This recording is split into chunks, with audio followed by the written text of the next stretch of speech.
we're going to start with the basics of DNA. And again, I'm sure you all know what DNA is, which stands for deoxyribonucleic acid. You don't need to know that for an exam, but that is what it is. And it is essentially a code in our cells that allows our cells to make proteins, essentially. And that is the main thing that DNA does. Those proteins, in turn, give us all of our characteristics. So whether that is a physical characteristic like your hair color or your eye color, or also, for example, how fast you can metabolize a certain amount of food or how much of an enzyme you can produce, all of that is encoded in our DNA. So let's just go through the structure of DNA because this is quite important. DNA is made up of 3 components, and remember what it is, what those are. That is a sugar. Those sugars are things like glucose and sucrose. It's not the same kind, but sugars are all made with the same sort of atoms in a similar arrangement, so that's why it's sugar. You've also got a base, and you've also got a phosphate. So a phosphate group, if you remember from like chemistry, for example, a phosphate group is whenever you have the ending 8, that means it has oxygen in it. So phosphorus, PO, and then phosphate has 4 oxygen atoms, and also it's not a neutral compound, it's charged negatively, basically.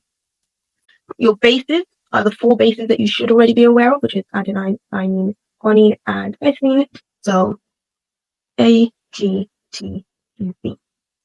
And just a reminder that these bases undergo complementary base pairing, which means that A and T, and that you complementary.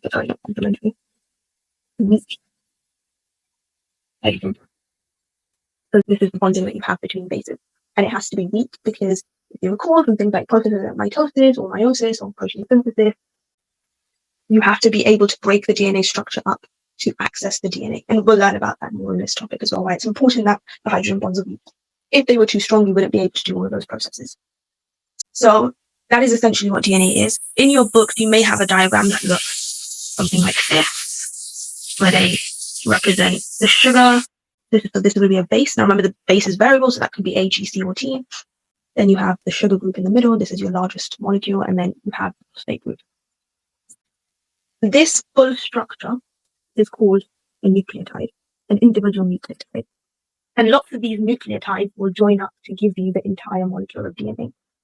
So what that in essence is saying, if you've done things like polymerization in chemistry already, which most of you probably have, a nucleotide therefore is in general a monomer, and DNA is a polymer molecule. So you have lots of these polymer molecules in biology. Proteins, for example, are another polymer type of molecule because they're made up of smaller units.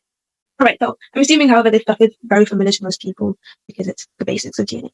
All right, so when the nucleotides join up together in DNA, they join through their sugar group and their phosphate group. So the next nucleotide attaches to this sugar molecule, and it does so using the next phosphate group like that. And then you just have, I think you'd have the same situation here. And that continues repeatedly. It's made up of trillions of nucleotides. So this, you can't draw it all out, but you could imagine that this is repeating. Now, this is for just one strand of DNA. You'd have the same thing happening for a second strand of DNA.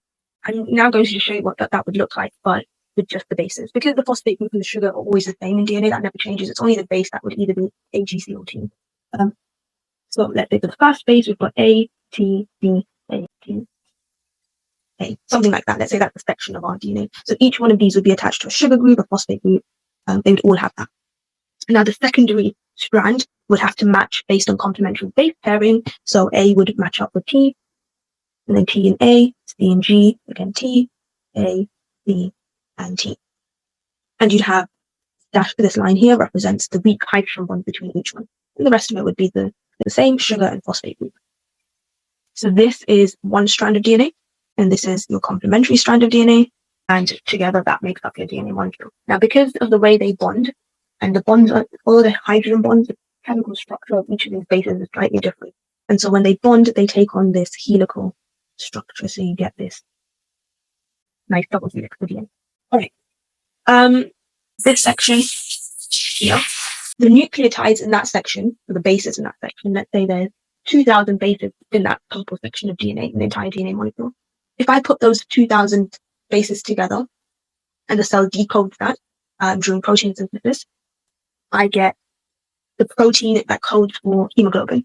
So hemoglobin is a protein found in your red blood cells. It allows you to carry oxygen, and it's a very important protein. Because that purple section, and only that purple section, I have to have that complete purple section, gives me hemoglobin. That section of DNA is a gene. And that's what's defined as a gene. The section of DNA that codes for a protein. Hemoglobin is one example. You see this little blue section here.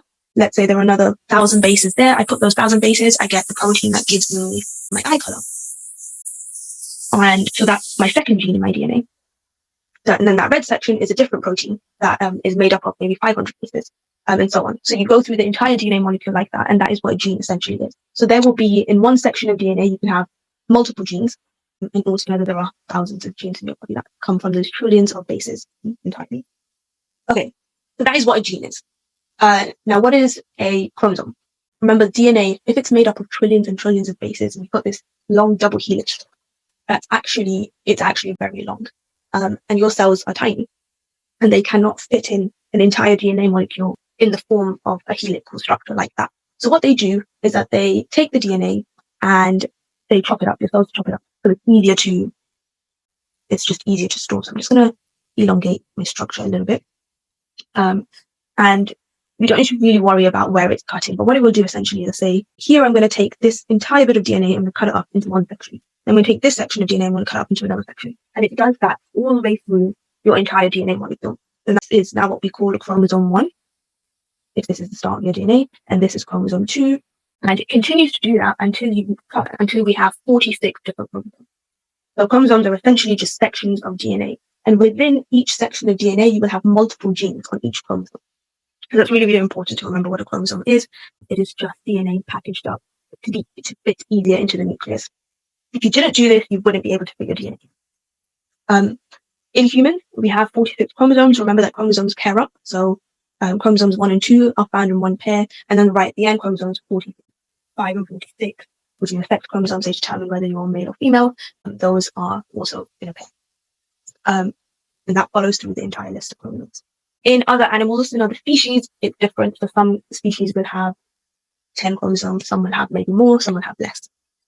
And that's just dependent on the species. It's very, very important that you do have, so mitosis, meiosis process, we will talk about this, but it's important that your chromosome number is 46, the regular number, because having an extra chromosome, which does happen, or one less chromosome, or just an entire section of a chromosome deleted, which can happen. These are all reasons for people developing certain syndromes, such as Down syndrome, and also other really dangerous side effects as well. So that is what a chromosome is. So far, does that all make sense? Do we understand the difference between a gene and a chromosome? So a gene is just a section of DNA that codes for a protein. A chromosome is a larger section of DNA which can have multiple genes within it. Yep. Thank you, guys. All right. Okay. Now I'm going to move on a little bit onto the effects of not having this base code necessarily the way it should be.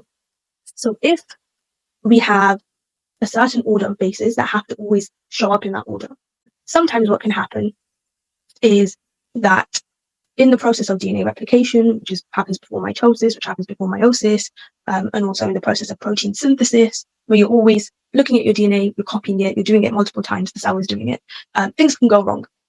And if we know, for example, let's take this sequence here that we've been looking at, ATC, ATGA, in its complementary bases. Let's say that codes for hemoglobin, right? This is the section of DNA that gives us hemoglobin. If something were to happen and your cells were to not copy it correctly or recreate this section of DNA correctly, and they switched out C instead, we had T instead of C, that would also change this base into A. And now what we have is a different section of DNA. And this is really, really important to understand that even a small difference like this can result in major changes and also diseases in people. And the reason why is because every 3 bases, ATC, for example, let's say that's one combination, every 3 bases gives you an amino acid. So that's called a codon. And you might have also heard it being called a codon. So every 3 bases gives you an amino acid, which means this is amino acid 1, this is amino acid 2, and then you'd have another amino acid 3 here, and it would continue for however long you want the hemoglobin. Those amino acids are very specific. They have very specific chemical functions. So each code gives you a different amino acid. You have 20 amino acids in our cells, and each one would give you a slightly different amino acid. And it's very important that those amino acids are correct because they determine the physical properties of hemoglobin. So for hemoglobin to be able to carry oxygen, it needs to be able to have certain properties, whether that is, like, for example, water soluble, or maybe you need it to be hydrophobic or whatever it is. The amino acids dictate those properties of the protein. If the amino acids are changing, it means the overall properties of the protein will be changing, and that includes the structure of the protein. And for something like enzymes, that's super, super important because we all know that the active site of enzymes is the reason why they function. If the amino acid changes and it slightly changes the structure of the active site, it can no longer do its job. And that can be, again, very dangerous. So that is what we call a mutation. Now, because we do this DNA replication, this whole process of, copying DNA, taking DNA, and trying to copy it over and over again, these mutations actually occur quite a lot. But we do not actually develop some really serious problems because of this. And the really good thing about this is because if you think about it, we have 20 amino acids in our cell.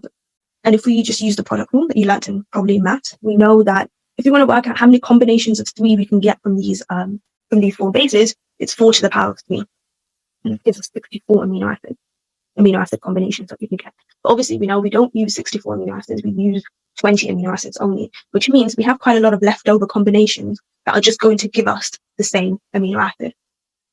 So the good thing is that maybe we did change ATC to ATT, but maybe that just ends up coding, and actually in a lot of cases it would just end up giving you the same amino acid because you've got so many left over. And that really protects us from mutations. And that's what we call a silent mutation, when there is a mutation in your genome, but it's not affecting your cells because the amino acid it's changed to is the same amino acid.